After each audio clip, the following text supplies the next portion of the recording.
Trips, makasih ya udah nonton Kulik Fakta lagi dan kali ini kita mau bahas soal bully. Pernah nggak dengar cerita teman atau pengalaman sendiri yang nggak pengen masuk sekolah karena nggak kuat sama perlakuan teman-teman? Kalau iya, bisa jadi itu bukan cuman capek sekolah, tapi udah masuk ke zona merah bullying. Oke, jadi gini, bullying itu bukan sekedar bercandaan. Menurut Permendikbudristek nomor 46 tahun 2023, bullying itu termasuk tindakan kekerasan, baik fisik, verbal, sosial, bahkan digital, yang bikin korban tertekan, cemas, atau bahkan terluka. Bentuknya bisa macam-macam, mulai dari ngatain, ngejauhin, mukul, sampai ngepost konten buat ngatain di sosmed. Ringan, nggak juga nyakitin banget. Dampaknya nggak main-main. Banyak korban bullying yang ngalamin trauma, depresi, bahkan ada yang sampai kehilangan nyawa. Nggak sedikit juga yang nilai sekolahnya anjlok atau malah cabut sekolah karena ngerasa nggak aman. Di 2025 ini, kasus bullying di sekolah makin kelihatan parah.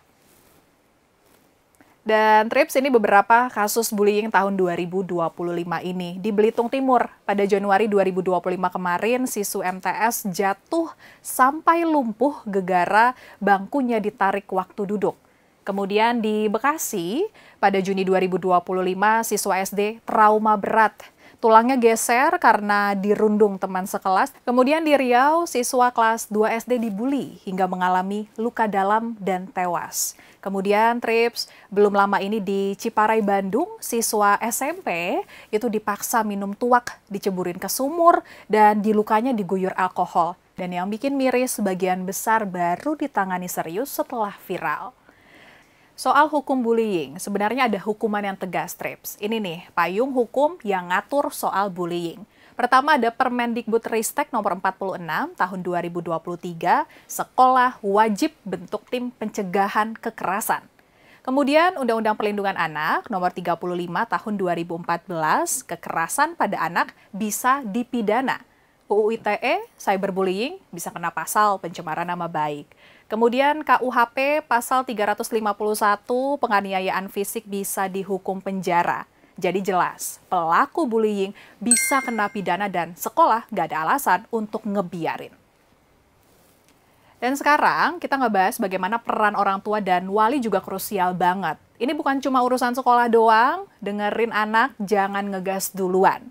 Kenalin tanda-tanda anak jadi murung, takut ke sekolah, nilai drop, awasin aktivitas digitalnya tanpa harus jadi stalker.